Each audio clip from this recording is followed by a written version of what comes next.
Hey, what's up, guys? Welcome back to another episode of the Sigma Swag Podcast. Me and Joseph are back. That's right. We're back. We're ready to go with another episode. What are we talking about today? Today, we're going to be talking about adversity. We're going to be talking about the art of resilience and how to bounce back and overcome adversity. That's something that everybody that's ever existed has gone through in some form or another, and we want to elaborate on it a little bit to help you guys out because, it's not always easy when you're going through something. Sometimes people will go through something that you might present the same issue to another person, and they'll just think it's a walk in the park, and that's fine because you may have been through something. You might be a stronger person internally. Not everyone is. Not everyone's there, so we want to be a little bit of a voice and help you guys out. We want to help everybody develop resilience. And pretty much resilience simply means the capacity to face adversity and recover. Basically, it just means toughness. Yep. So that's the art of continuing on after life knocks you down. There's that Rocky movie that pretty sure everybody has heard of where it ain't about how hard you hit. It's about how hard you can get hit and keep on fighting. How much you can take. Keep on fighting. Nothing's going to hit you as hard as life. That's right. It's true. I mean, there's that's a lot true. of truth in that. Yep. Every time I see that pop up on a short or anything I'm watching, I can't not watch it. Like You gotta. It's like a requirement. You have to stop what you're doing and watch the short. Watch the film. Nice. Yeah, it's like, man, this is so good, and you feel like you're just going to go beat someone up and keep beating them up. Beat life up. When life tries to hit you, hit it back. Yeah, hard. Be so resilient. we're going to explain the concept of resilience, the benefits, and some practical strategies for you, our viewers, our favorites. Y'all are our favorites. Our favorites. All right, so Joe's already given us the definition of resilience. That's right. What do you think the difference is, though? Because one may confuse resilience with grit or perseverance. So what do you think? How would you define those as different? And, that's not to discredit any of those other two. Grit kind of just, to me, means like, like being ballsy, being, bold kind of thing. Like, if somebody's got grit, it's like, I don't know, you're gonna ride this motorcycle off of that ramp over there and land on the other side across the hill. Like that's what I think of when I think of like grit. Like, you know what I mean? Like willing to dig in, do scary stuff, do like crazy stuff or whatever. That's more boldness or bravery. I think grit is doing the same monotonous thing day in and day out. That's perseverance. Perseverance is like no matter, like even though it gets hard or whatever, you persevere. Regardless of what gets thrown at you, you keep on driving forward. Right. And I think they're all in the same family. I think resilience kind of like encompasses both of those things really, because resilience is like, you get hit, but like how hard can you get hit? You know what I mean? Like you get hit and you keep on going. Yeah. It's like, how many can you take a 3-punch combo and a kick to the head, or is one punch going to knock you out? Exactly. Or make you want to give up and just quit and be a loser for the rest of your life. So a benefit of resilience, I think, is its relationship with mental health, number one. When I say mental health, I don't mean somebody's little safe space, nothing like that. I'm talking about true mental health. And the fact that when you do something and you are able to conquer whatever that obstacle is, that's going to build up a lot of momentum, and you're going to keep wanting to do harder and harder things. The way we could elaborate on this a lot deeper, but the way that it plays in with your dopamine and your reward system and your own brain, when you choose to go and do something hard, you actually are rewiring your brain every single time that you don't want to do something. And you dig into that discipline and you go do that and accomplish it. You know that feeling? You're like, like I did that. Like you don't want to go to the gym. You've maybe worked outside doing a physical labor job all day. You've sweated. It's hot. You're tired. But you know in the back of your mind that you need to go, and you actually go. when you get out of the gym, you're on God mode. Like you feel accomplished, amazing, and that you just want to. You just did something. You want to do something else. It's like the same concept that we've talked about in a previous episode of making your bed. You get up, boom, discipline, make that bed. First task pull complete. The edges tight, make a quarter bounce on top of it, like pristine. Guess what? You sit there and look at that. You're proud of yourself. You want to go do something else. And that momentum that you build up is going to rewire your whole mindset. And if you do that long enough, that's going to become your new adapted mindset. And you're going to be a freaking killer. You're going to be badass. And a lot of it, this whole resilience thing, it's really a sign of emotional intelligence. Because if you look at a lot of people today, things will happen. We've talked about this before. Well, life comes at you. And you have to push through. A lot of people will just allow life to steamroll them. They'll lay over. They'll let whatever's facing them topple them. And it's a sign of low drive, low energy people. There is no resilience is not a part of their existence. And you can tell the people who are versus who aren't because it shows in your life and your mindset, like what John was just saying. It's one of those things that is immediately evident to somebody who's on the outside looking in, because especially in like small towns and stuff where everybody knows everybody and knows everything about everybody, supposedly, you can tell the people who, don't allow things to knock them down and to hold them back versus people who get dragged down with certain things. They get dragged down, and it's not a bad thing to go down. I think anyone that's ever climbed to the top has spent more time at the bottom probably, and they're so familiar with that low point. But they're the ones also that rose from the mud and picked themselves up and decided to just keep going. They didn't stay there. They didn't stay knocked down. They kept getting back up. That's the difference between winners and losers. Getting knocked down is something that happens to everybody. There's never been a person that hasn't been knocked down. It's just what you do while you're down. And unfortunately, that's probably the best definition for resilience, honestly. Yeah, getting back up when you get pushed down in like layman terms. So, what's interesting though is it seems like we live in a society now where everyone, it's almost like they expect the easy way out, and true grit and resilience and perseverance, I don't think is as prominent as it was back during the World War II era where everybody pitched in, everybody helped. And, those people, they knew what hard was. Yeah. They knew what hard was. Like, all the soldiers that were younger than us right now would go risk their lives and fight and leave their families while their families are back here.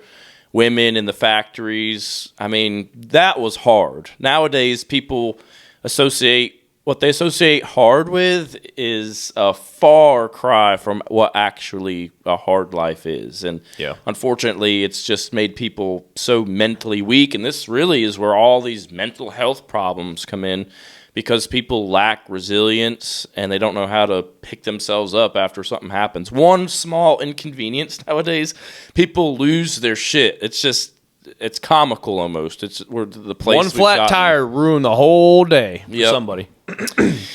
Yep. You can't let that stuff get to you, though. And also, just so everyone knows, too, there's been studies shown where if something, an inconvenience or something that may upset you, anything like that happens and you react to it, it rewires your brain again back the other way. Yep. And you'll actually be more likely to react in a poor way the next time. And then so if you continue on that cycle, that becomes worse.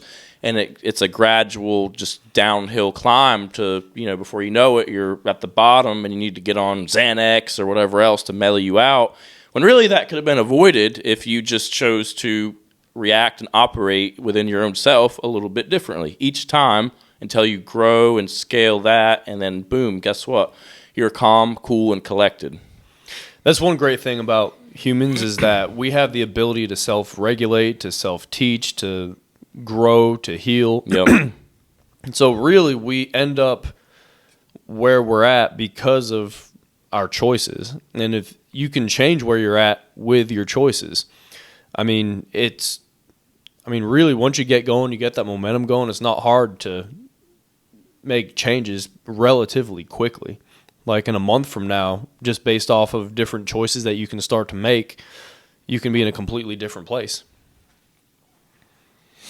Yeah. And I mean, I think that's one of the great things there. Marcus Aurelius said that, a man, I'm going to paraphrase this, but a man changing himself is painful because you're, the sculptor and the statue. At the same time. Yep.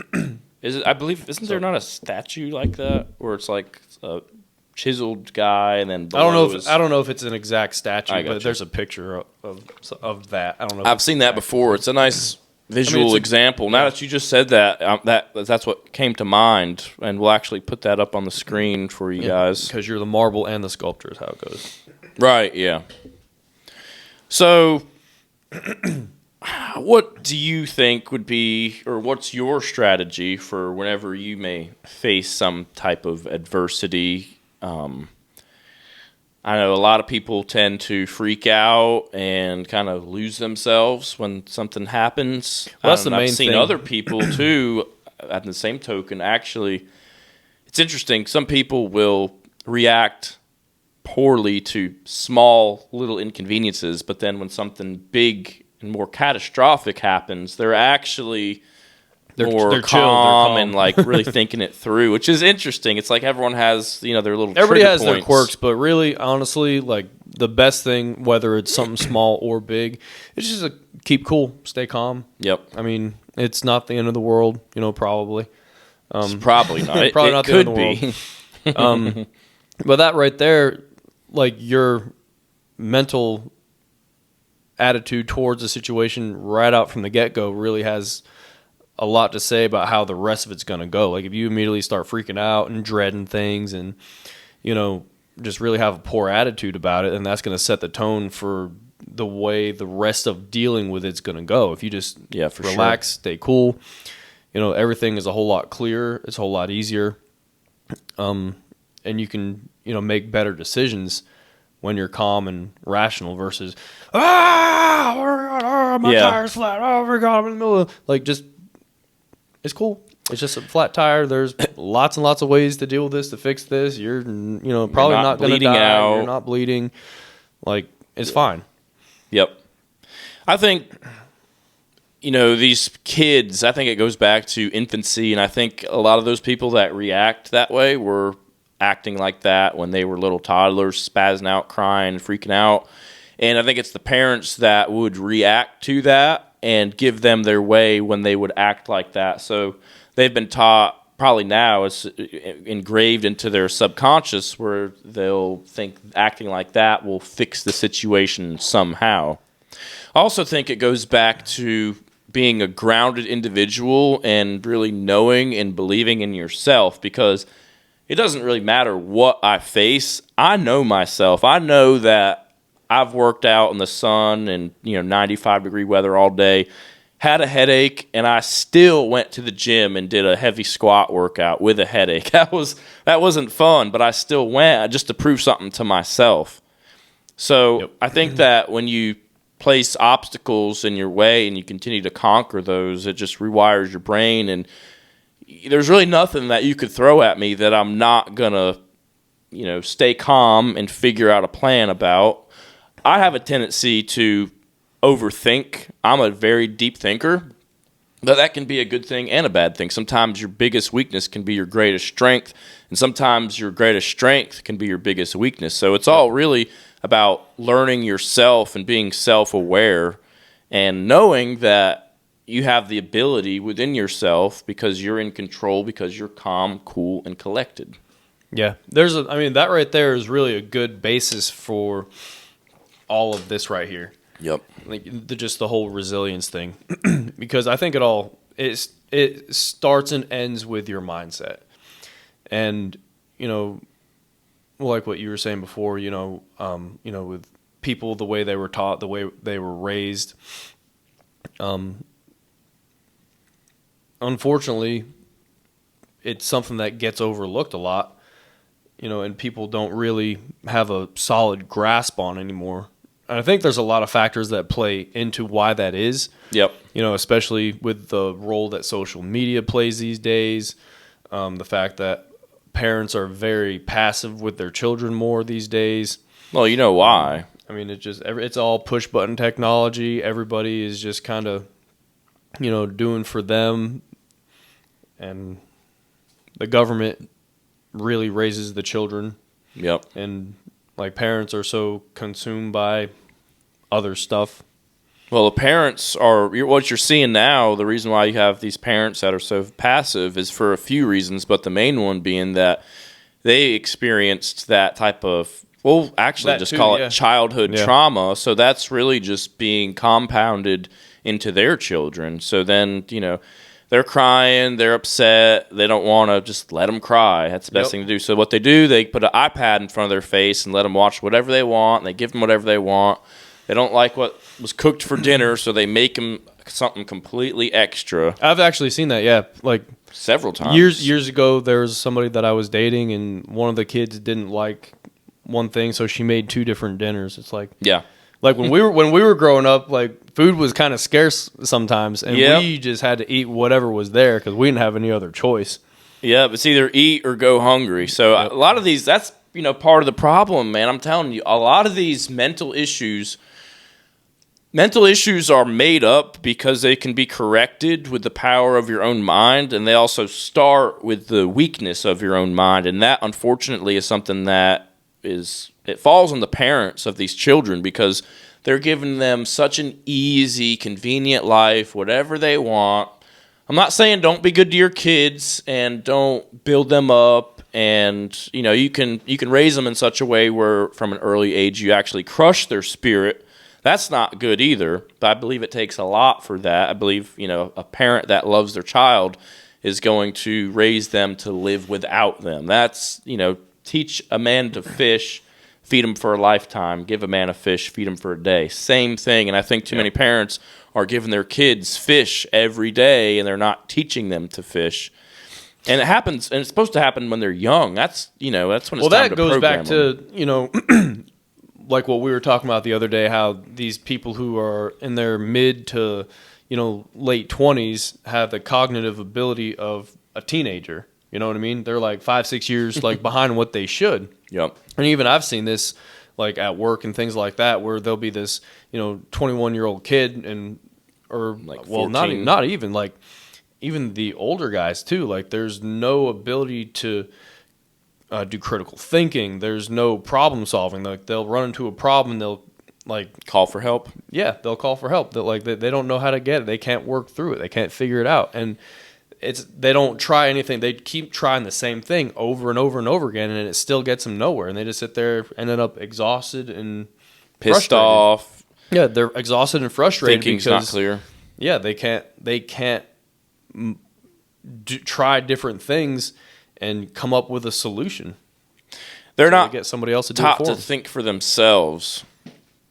And yeah, they're used to mommy coming to the rescue. That's actually another point too. I know I mentioned before that parents as a whole were giving their children the easy way out. But if you actually want to zoom out a little bit more and look at it, I mean, we could go into this all day long, but talk it's about this really for a the couple days breakdown of the family and how a lot of these kids are mothered. And the mother is overloaded because she has to work and also take care of the kids and then take care of herself because too. the father's not there. Yep. So now, she doesn't want to have to deal with the kids crying because she's trying to do 4 other things. And, oh, here's your iPad. Shut up. And then all of a sudden, 15 years later, everyone's on Xanax. Everyone's on pills. Everybody's medicated. Nobody knows how to actually cope. No one has that deep internal strength that I'm sure the people from the Great Depression had, World War II, all that stuff is non-existent. And now it's delayed people's development. And people, like Joe just said, are mentally, literally, like 10 years behind where they ought to be. People are 30. People are 40 with these issues. I mean, men can't commit to women in relationships. Women just give up a relationship to go be pumped and dumped. It's absolutely pathetic. And then people have bad days because have you ever heard people say that? I lose so much respect when someone says, "Oh, I didn't take my medicine today," and they're like, "Oh, I didn't take my medicine." And if you notice, there like the amount of people that claim they have anxiety and all this other stuff, like some of that's true, but some of it's just like, come on, dude, like, are you kidding me? All right, but it's like people want to throw a Band-Aid at something. Why do you have anxiety? Is it usually anxiety is caused by things that you know you should do, but you don't do. It's caused by what you can control, but you chose for however long not to control it. And then here we are in a far worse situation. Yeah. A lot of times I think that's the case. Like, because just about everybody that I talk to talks about, oh, I have anxiety. I mean, no kidding. Do something about it. Everybody has anxiety of some sort. There's something that makes everybody anxious.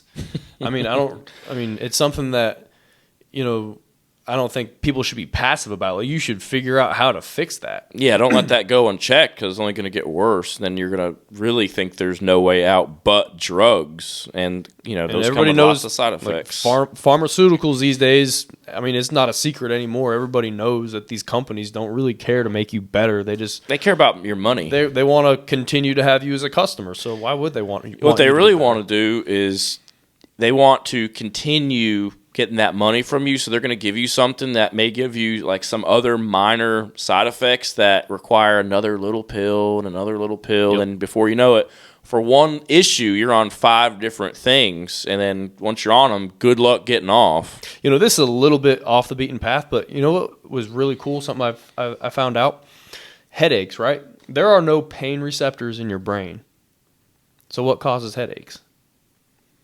There's a little film around your brain, and that is what actually causes the headache.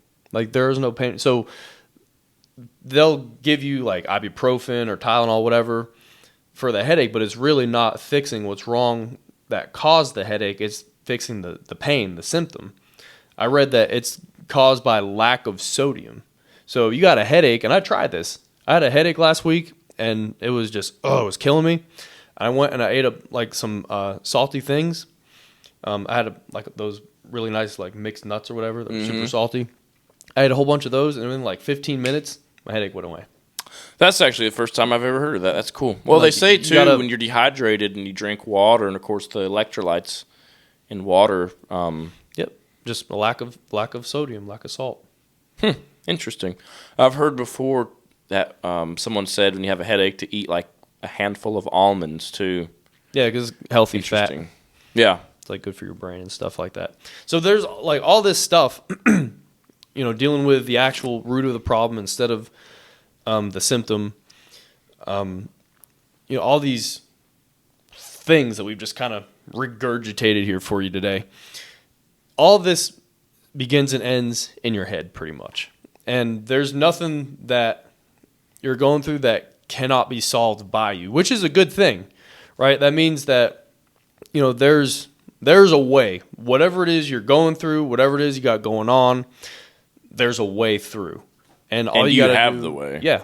All you got to do is find it and just go with it. You got to just start figuring out, okay, what is it that got me to this place? What do I have to change to make where I'm headed better than where I'm at? How can I change this to correct my path and get me going in a better direction? And like, I think, what is it? Like, you got to do something for like 21 days 21 days to break a cycle or create a habit. Yeah. So, I mean, in the grand scheme of things, 21 days really isn't that long. And if you look at it, if you just break it down, you look at it and you take it like a day at a time, dude, it's super easy.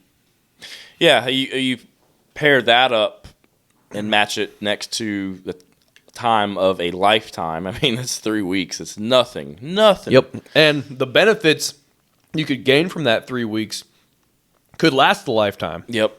Or they can, not be benefits. They could be the opposite, and they could really drag you down for a lifetime. So. Yep. You said you were talking about headaches. You know what's funny? How many people these days don't drink water? There's almost everybody amount of people that don't drink water. I don't understand it. I'm someone that drinks like probably 3 liters a day.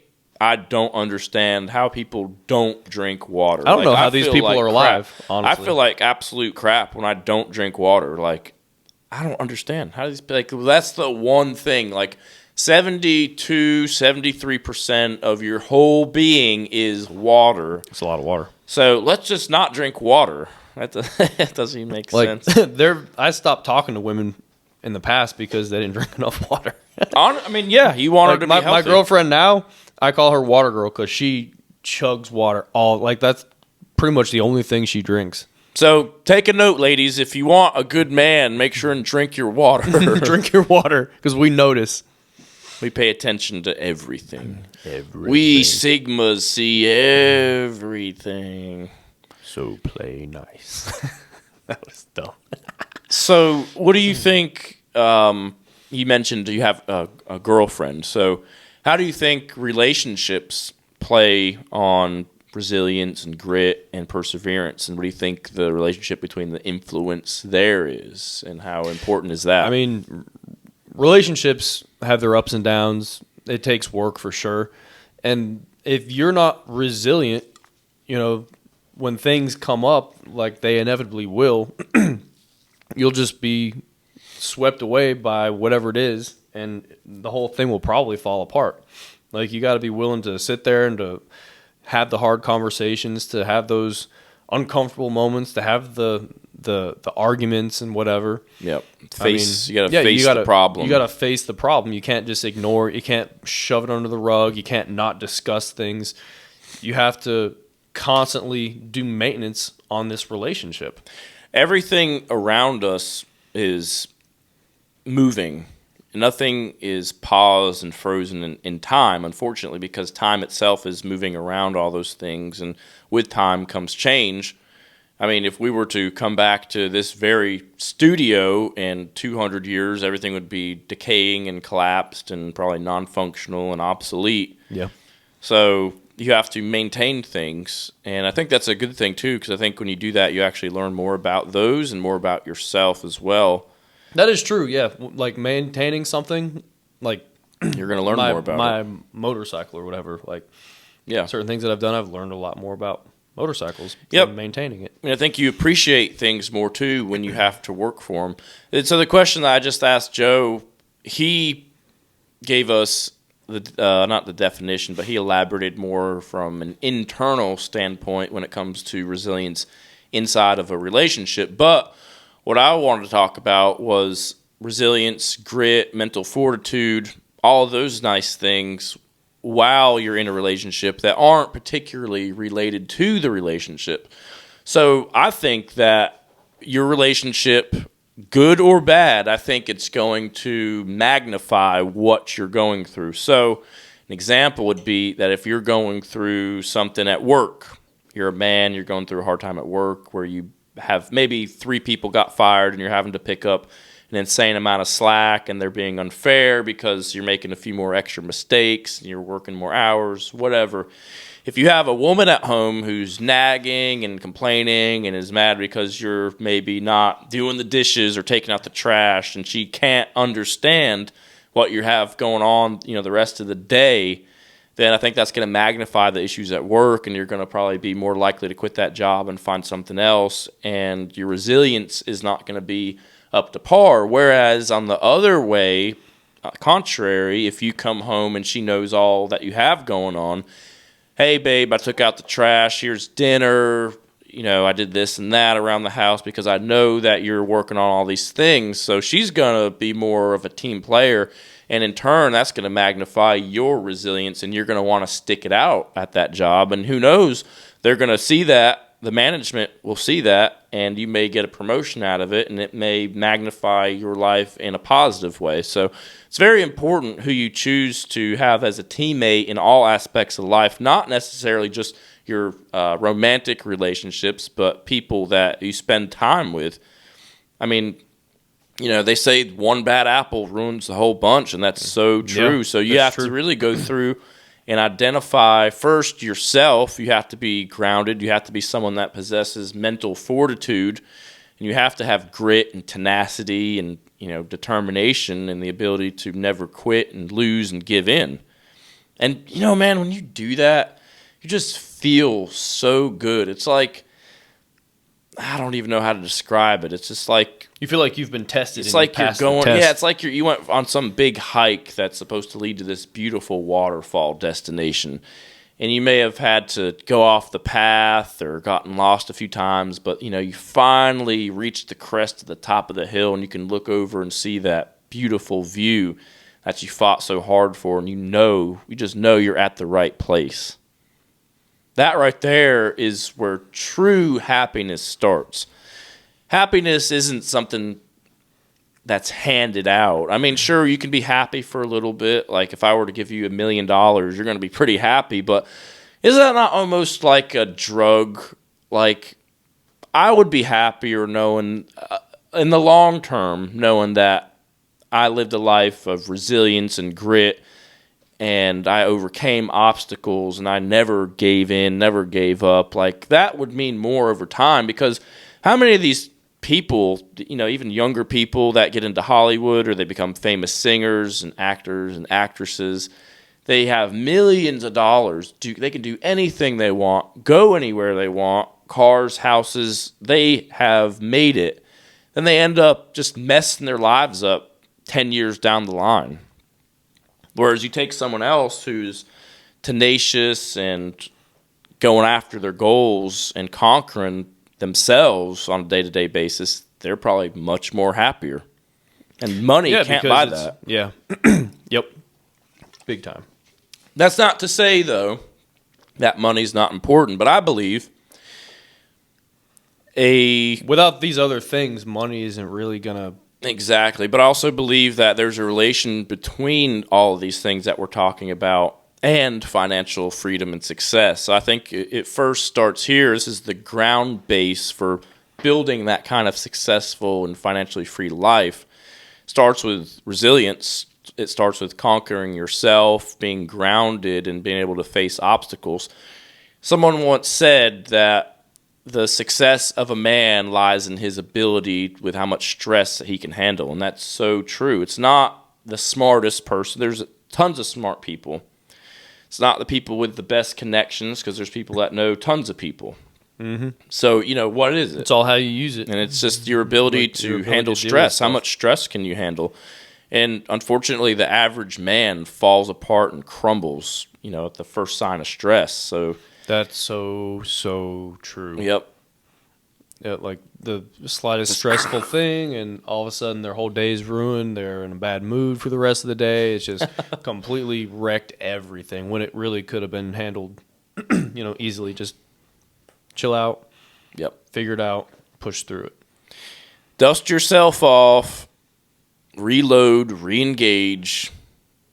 It's really not that hard. Yeah, I think people overcomplicate it too. It's like, I think, you know what they need to do in school? They need to have every single kid play chess. They need to have a whole class, like chess class. Not for the game, not to socialize, but to teach people the importance of the next best move. It doesn't have to be the game-winning move. It doesn't have to be, something that... A good example would be, say you move your knight somewhere, and he's going to take a pawn. So I'm going to move that pawn to save the pawn, but now my queen is open. So you can't be reactive to certain things either. Some things you have to know when to let slide. And I just use a chess analogy, and that literally can be applied to several aspects of life. So when you're down and out, and you're going through a hard time, and you don't know what to do, it's okay. I mean... I'm almost 30, and at several points throughout my life growing up, I've never had the answer or known what to do. I just did the next best move that I thought at the time, as a grounded, well-rounded person, the next best move. That brings up another point. Sometimes you need to know what to let go of. So, like he said with the knight and the pawn, I mean... Sometimes you got to let go of a couple of pawns. Like if you try to hold on to everything and to, whatever, there's a lot of power in being able to let go. And that covers a lot of different things. We could do a whole episode on that. We could give a whole episode on the power of letting go. Yep. And even sometimes, too, I mean, there's a difference between letting go and sacrifice. So again, back to chess. If you both of them have their want place to win the game, exactly. If you want to win the game in chess, sometimes you have to make those hard decisions of sacrificing your rook or a bishop or even the queen. Sometimes you'll that's have what to it takes. sacrifice your queen. Sometimes I've played games before where it comes down to just the king and the king. So sometimes, in order to win, you have to sacrifice all those around you, even those that once had a place in your life that was important to you, that may have been some kind of form of protection or security. Sometimes you have to let that go and just be a king and try to, dominate on your own, because, that's what happens in life. Yep. Sometimes that's just the way it is. But you got to be resilient enough to be able to be willing to face that and be okay with it. Yeah. You have to be willing to let go and overcome the obstacles. That's what it takes. It's not easy sometimes, but I think the more you do it, the easier it becomes, and the more comfortable you become with yourself, the easier this stuff gets. Yep, for real.